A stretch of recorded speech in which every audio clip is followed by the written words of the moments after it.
পার্থক্য, বৈজ্ঞানিক নাম। আসসালামু আলাইকুম প্রিয় শিক্ষার্থী বন্ধুরা, আশা করি সকলে খুবই ভালো আছো। ঢাকা বিশ্ববিদ্যালয়ে কোয়েট ভর্তি পরীক্ষা তোমাদের দরজায় কড়া নাড়তেছে। আগামী 15 ফেব্রুয়ারি ঢাকা বিশ্ববিদ্যালয়ে কোয়েট ভর্তি পরীক্ষা অনুষ্ঠিত হবে। 2019 সাল থেকে ঢাকা বিশ্ববিদ্যালয়ে কোয়েটে এমসিকিউ পাশাপাশি লিখিত প্রশ্ন পরীক্ষা হয়ে আসতেছে। তো আজকে আমরা আলোচনা করব 2019 সাল থেকে 2024 সাল পর্যন্ত রিটেন প্রশ্ন অ্যানালিসিস। রিটেন প্রত্যেক বছর দেখা গেছে যে নির্দিষ্ট একটা সিকোয়েন্স, একটা প্যাটার্ন ফলো করে পরীক্ষায় প্রশ্ন আসে। তো আজকে আমরা এই সিকোয়েন্সটাই খুঁজে বের করার চেষ্টা করব। আর আজকের এই ভিডিওতে আমি আছি মোহাম্মদ আরাফাত হোসেন রনি, লেখাপড়া করতেছি ঢাকা বিশ্ববিদ্যালয়ে মাইক্রোবায়োলজি ডিপার্টমেন্টের 4র্থ বর্ষে। ভিডিওটা অবশ্যই শুরু থেকে শেষ পর্যন্ত দেখবা এবং বন্ধুদের সঙ্গে শেয়ার করবা। তো শুরু করা যাক আজকে ভিডিওটি রিটেন অংশের অ্যানালাইসিস নিয়ে। তো প্রথমে আমরা দেখব হচ্ছে বায়োলজি, ঠিক আছে। তো বায়োলজি যদি আমরা পড়ি, তো বায়োলজির জন্য আমরা পড়বো হচ্ছে কি বৈশিষ্ট্য,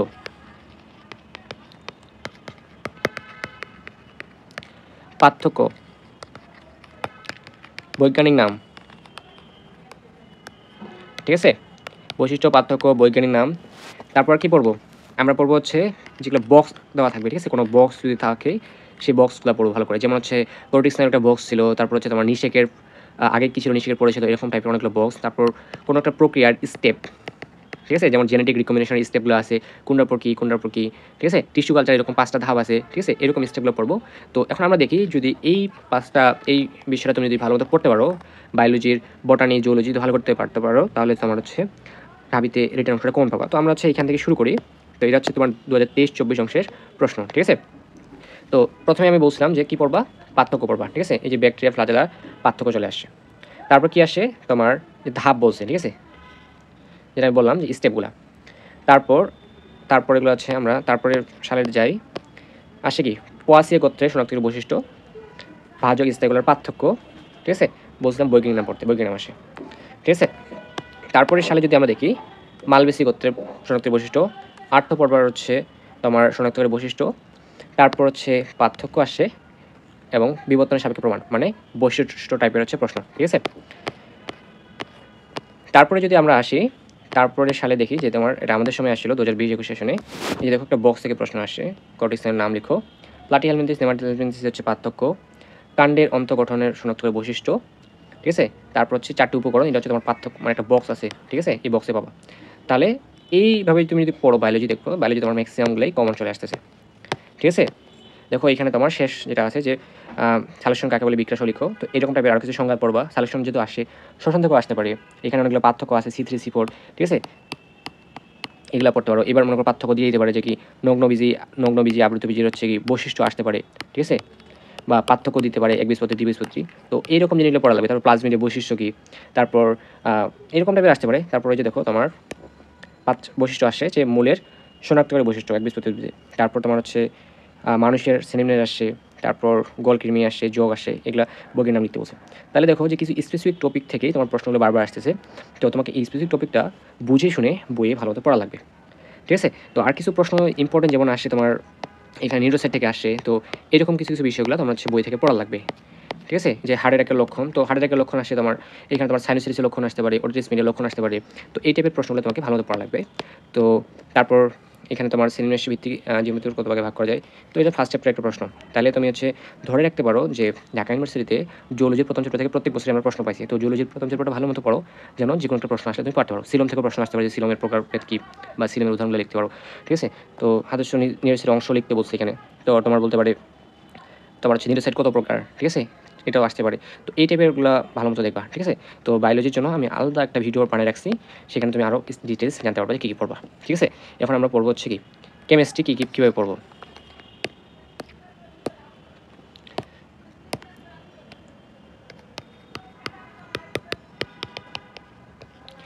তো কেমিস্ট্রির ক্ষেত্রে জৈব যৌগ, ঠিক আছে, জৈব যৌগ থেকে তোমার হচ্ছে প্রত্যেক বছর 3 থেকে 4 মার্ক আসে, ঠিক আছে। তারপর পরিবেশ রসায়ন, এখান থেকে তোমার হচ্ছে একটা প্রশ্ন ফুল আসে, মানে 2.5 আসে। তারপর হচ্ছে তোমার রাসায়নিক পরিবর্তনের লাস্ট অংশ, ঠিক আছে, যে 4.2 যে পার্টটা আছে, এই পার্ট থেকে প্রশ্ন আসে, যে হেন্ডারসন, হ্যাসেলবার্গ, বাফার ক্রিয়া, ঠিক আছে। তারপর গুণগত রসায়ন থেকে প্রশ্ন আসে, ঠিক আছে। পরিমাণগত রসায়ন থেকে এখনো প্রশ্ন আসে নাই। আসতেও পারে, ঠিক আছে? তো কিছু স্পেসিফিক জায়গা থেকে প্রশ্ন আসে, এই জিনিসগুলো আমাদের পড়া লাগবে। মানে খুবই নাম করে মানে জৈব যৌগ থেকে তোমার হচ্ছে শনাক্ত আসে, ঠিক আছে? তারপর কিছু স্পেসিফিক বিক্রিয়া আসে, SN1, ইলেকট্রোফাইল, নিউক্লিওফাইলের হচ্ছে তোমার ক্রিয়াগুলা।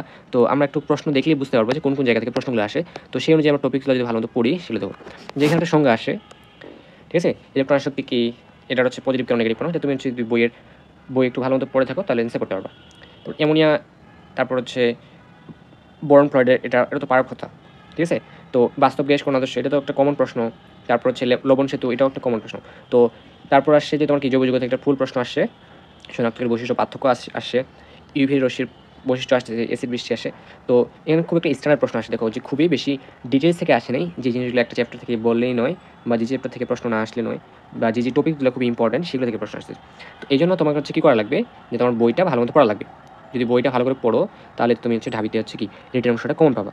তো আমরা যদি পরের প্রশ্নটা দেখি, পরের বছর সেম দেখো যে পরিবেশন একটা প্রশ্ন চলে আসে, ঠিক আছে? পানি বিশুদ্ধ তিনি মানদণ্ড লেখো, বিওডি সিওডি এগুলো চলে আসে। তারপর যে হ্যান্ডারসন এসেবার থেকে আসে, বাফার দ্রবণ থেকে আসে, ঠিক আছে? তাহলে এই যে বললাম যে 4.2 থেকে আসে, পরিবেশ রসায়নের কিছু প্রশ্ন আসে, এই যে জৈব যৌগের একটা ফুল প্রশ্ন আসে, SN1 SN2 একটা বিক্রিয়া চলে আসে, সমানতা আসছে, ঠিক আছে? তো ঘুরে ফিরে এই প্রশ্নগুলোই আসতেছে, কিন্তু তোমার পরিমাণগত রসায়ন থেকে কিন্তু একটা প্রশ্ন আসেনি বিগত বছরগুলোতে। তো তারপর আমরা আরেকটা বছর দেখি, এই যে দেখো এটা আসে, এটা আসে, ঠিক আছে? জীবগুলির সমীকরণ আসছে, তোমার এখানে হাইজেনবার্গের সমীকরণটা আসতে পারে, বা হাইজেনবার্গের সমীকরণটা লিখো, বা কোয়ান্টাম তত্ত্বের একটা বক্স লিখতে দিতে পারে যে 3Dর জন্য হচ্ছে কোয়ান্টাম তত্ত্ব লিখো। তারপর এর একটা নাম্বারমূলক প্রশ্ন, যে অবস্থানমূলকগুলো রঙিন কেন। তারপর যে দেখো কীভাবে শনাক্ত করবা, শনাক্ত করা একটা আসছে, ঠিক আছে? যে যত রকম টেস্ট আছে সব টেস্টের হচ্ছে কি শনাক্তকরণ বিক্রিয়াগুলো একটু দেখা লাগবে। তারপর বেঞ্জিন থেকে অ্যানিলিনের একটা কমন প্রশ্ন।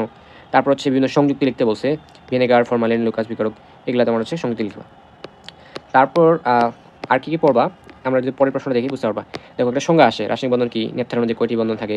তারপর এই যে দেখো একটা পার্থক্য মানে শনাক্ত আসে, অ্যালকোহলের শনাক্ত আসে, যে অরবিটাল কি, 5টি অরবিটাল নাম লিখো এবং ছবি আঁকতে বসে। তারপর ইলেকট্রন শক্তি, তড়িৎ পাতে পার্থক্য কি। দেখো মানে কমন প্রশ্নগুলো আসে, যেগুলো তুমি হচ্ছে কি সিকিউর জন্য হচ্ছে কি নাম্বারে পড়ে আসছো, ঠিক আছে? এইগুলোই কিন্তু প্রতিবর্ষ আসে। তারপর যে ডিএনপিএস আসছে, তারপর হচ্ছে তোমার লবণ সেতু, কিন্তু দেখো আমরা প্রথমের দিকে একটা পাইছিলাম লবণ সেতু একটা প্রশ্ন, ঘুরে ফিরে আবার লবণ সেতু আসে। তারপর যে ইএমএফ নির্ণয়, যদি তোমাকে তড়িৎ রসায়ন কথা বলে তাহলে তো তোমার হচ্ছে কি এই যে লবণ সেতু, ইএমএফ নির্ণয়, এগুলো থেকে আসে, নান্সের একটা সমীকরণ থেকে প্রশ্ন আসে। তারপর দেখো যে তোমার রাসায়নিক পরিবর্তনের তোমার দেখো যে এগুলো থেকে একটা প্রশ্ন আসে, যে প্রশ্নগুলো আবার আসে, যে হেন্ডারসন এসেলবার্গের একটা প্রশ্ন আসে। তো দেখো যে ঘুরে ফিরে সেম জায়গার প্রশ্নগুলো কিন্তু চলে আসতেছে। তো আমরা লাস্ট বছরে যদি দেখি যে এখানে একটা পার্থক্য আমরা পাবো, ঠিক আছে? এই যে তোমার এখানে একটা পার্থক্য আসে, 5টি বর্ণালীর নাম আসে, তারপর লাশা তেলের নীতি আসছে, ঠিক আছে? আবার ওই যে সামুদ্রিক কে নিয়ে প্রশ্ন আসে। তারপর এই যে একটা পার্থক্য আসে, তেল চর্বির সাধারণ, তারপর বিটনল অপসারণ বিক্রিয়া। মানে তোমার জৈবযৌগ থেকে একটা প্রশ্ন আসতেছে, তাহলে জৈবযৌগ ভালো মতো পড়া লাগবে, আর বাকি যে 4টা করে 5টা চ্যাপ্টার আছে সেই চ্যাপ্টারগুলো ভালো মতো পড়া লাগবে, ঠিক আছে? এই হচ্ছে তোমার হচ্ছে রসায়নের হচ্ছে মোটামুটি পড়ার বিষয়টা, ঠিক আছে? তো আমরা হচ্ছে এখন ফিজিক্স নিয়ে কথা বলি। তো একটু ডিপ্রেসড হয়ে যাবা, ফিজিক্স তোমার হচ্ছে একটু ব্যতিক্রম ধর্মী প্রশ্ন করে, তবু হচ্ছে তোমার ফিজিক্স কী কী পড়বা এই জিনিসটা একটু বলি। ফিজিক্সের হচ্ছে থিওরি ক্লিয়ার থাকা লাগবে, ঠিক আছে? ইসাক স্যারের হচ্ছে বইয়ের উদাহরণ পড়া লাগবে, ঠিক আছে? তারপর হচ্ছে বইয়েটার যদি হচ্ছে তুমি ছোট ছোট ম্যাথ যেগুলা ক্যালকুলেটর লাগে না সেগুলো হচ্ছে তোমার হচ্ছে পড়া লাগবে, ঠিক আছে? তাহলে তুমি হচ্ছে ফিজিক্স কমন পাইতে পারো, কারণ ফিজিক্সের হচ্ছে তোমার প্রত্যেক বছর 2টা ইজি থাকে আর 2টা অনেক হার্ড থাকে, ঠিক আছে? তো এই 2টা ইজি তোমাকে অবশ্যই পড়া লাগবে। এই 2টা হার্ডের ক্ষেত্রে কী করা লাগবে, তুমি যতটুকু জানো ততটুকু অ্যান্সার করা লাগবে, আর যদি তোমার কাছে এটা ইজি মনে হয় বা করতে পারো তাহলে অবশ্যই সলভ করে আসবা, মানে কোনো ফাঁকা রাস্তা রেখে আসবে না। তো 2টা ইজি প্রশ্ন মধ্যে তোমার একটা আছে কি কারেন্ট ডিভাইডের রুল থেকে একটা প্রশ্ন থাকে, কখনো কখনো হচ্ছে তোমার একটা সূত্র প্রমাণ করতে দিতে পারে। তোমার হচ্ছে এখানে একটা প্রশ্ন আসে সংরক্ষণশীল বল থেকে, যে FDR একটা সূত্র আসে, ঠিক আছে? তারপর এখানে তোমার একটা প্রশ্ন আসে, তারপর এখানে তোমার পরমাণুর এটা থেকে আসছে, তো এটা প্রশ্ন পাওয়ার কথা, ঠিক আছে? এই প্রশ্নটা পাওয়ার কথা, এই প্রশ্নটা পাওয়ার কথা, মাঝখানে তোমার এই যে প্রশ্নটা একটু সমস্যা হতে পারে।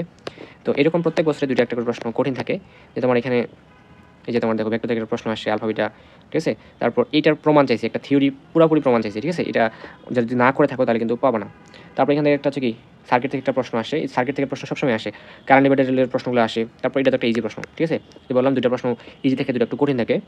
তো এরকম প্রত্যেক বছরে তোমার ফিজিক্সের ক্ষেত্রে চলে আসে, যে তোমার এখানে এই যে তোমার হচ্ছে ইয়ে থেকে আসে, নিশ্চল ভর থেকে আসে, তারপর এখানেও তোমার আসছে তোমার আদর্শ গ্যাস থেকে একটা প্রশ্ন আসে, তারপর তড়িৎ রসায়ন থেকে আসে, সরল স্পন্দন গতি থেকে প্রশ্ন আসে, ঠিক আছে?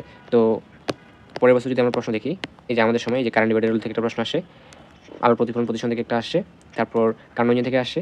এটা একটা কঠিন ছিল, আমি পারিনি আর কি। তো এইরকমই পরের বছরে তোমার হচ্ছে অনেক ভুং প্রশ্ন আসে, যে এখানে তোমার এস ছিল না, ইংলিশ কোশ্চিন আছে, এই তোমার হচ্ছে এই এসের মানটা দেওয়া ছিল। তারপর এই যে তোমার যেখানে পর্যাবৃত্ত গতি থেকে প্রশ্ন আসছে, এটা একটা কঠিন প্রশ্ন ছিল, এটা একটা ইজি প্রশ্ন ছিল। ঠিক আছে, দেখো তো যে একটা ক্ষীণ দূরদৃষ্টি সমান 50 সেন্টিমিটার কী ধরনের লেন্স ব্যবহার করা লাগবে। এই প্রশ্নের সঙ্গে তুমি গত বছরের একটা প্রশ্ন মিল খুঁজে পাবা। এই যে দেখো তোমার উত্তর লেন্সের, ঠিক আছে। এই যে তো এইরকম বিষয়গুলো আসে, যে একই টাইপের প্রশ্নগুলো ঢাকা ইউনিভার্সিটিতে বারবার আসে। তাহলে ফিজিক্সের ক্ষেত্রে যদি বলি তাহলে তোমার হচ্ছে পর্যাবৃত্ত গতি পড়া লাগবে, চলো তড়িৎ, আদর্শ গ্যাস, ঠিক আছে। তারপর ভেক্টর, তারপর হচ্ছে তোমার আপেক্ষিক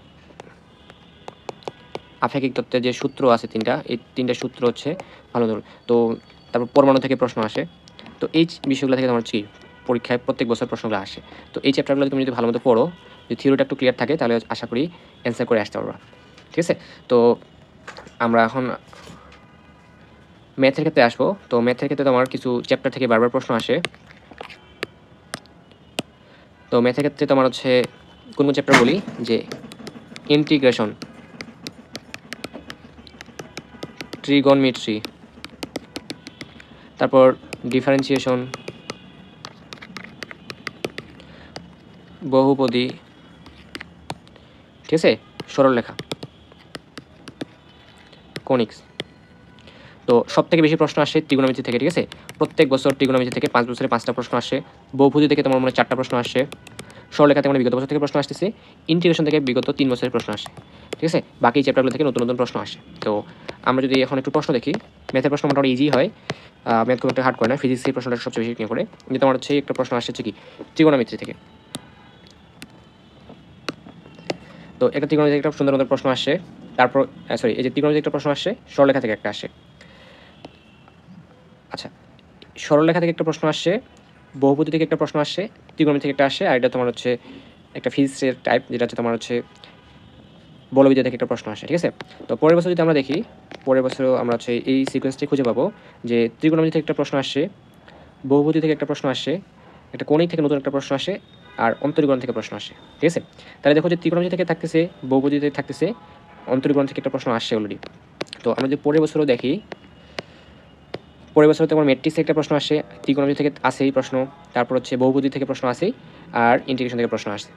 তো আমি যে প্রথমে যে চ্যাপ্টারগুলো বললাম, সেই চ্যাপ্টারগুলো থেকে ধারাবাহিকভাবে হচ্ছে তোমার প্রশ্ন আসতেই আছে। এই যে আবার দেখো যে তোমার বহুপদী থেকে প্রশ্ন আসছে, অন্তরীকরণ থেকে আসছে, বিপরীত ত্রিকোণমিতি থেকে আসছে, আর এটা তোমার ছিল না। ঠিক আছে, এটা বাদ। আর হচ্ছে শেষ বছর যদি আমরা দেখি, এই যে দেখো তোমার সরলরেখা থেকে একটা প্রশ্ন আসে, বিপরীত ত্রিকোণ থেকে প্রশ্ন আসছে, ফাংশন তোমাদের সিলেবাসে নাই, ফ্যাক্টর তো নাই। তাহলে আমি যে প্রথম পেজে যে বিষয়গুলো বললাম, যে তোমার অবশ্যই ইন্টিগ্রেশনটা ভালো মতো পড়া লাগবে, ত্রিকোণমিতি তোমার হচ্ছে থেকে বারবার প্রশ্ন আসতেছে, বহুপদী থেকে প্রশ্ন আসতেছে, এই তিনটা থেকে দেখো যে তোমার প্রত্যেক বছর হচ্ছে একটা না একটা তিনটা প্রশ্ন থাকতেছে। তো এখন ম্যাথটা কেমনে পড়বা, ম্যাথের হচ্ছে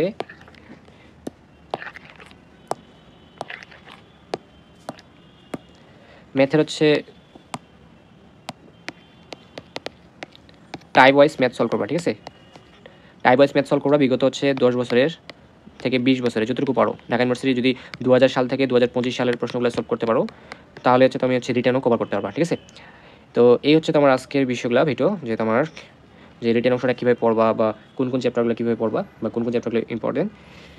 তো আজকের ভিডিওটা হচ্ছে এখানেই। যদি কিছু প্রশ্ন থেকে থাকে, তো আমার ডেসক্রিপশন বক্সে লিঙ্ক দেওয়া থাকবে পেজের, তো পেজে প্রশ্ন করতে পারো। ভিডিওটা অবশ্যই শেয়ার করবা ফ্রেন্ডদের কাছ থেকে, ফ্রেন্ডদের সাথে শেয়ার করবা, আর আমার জন্য দোয়া রাখবা। তো আল্লাহ হাফিজ।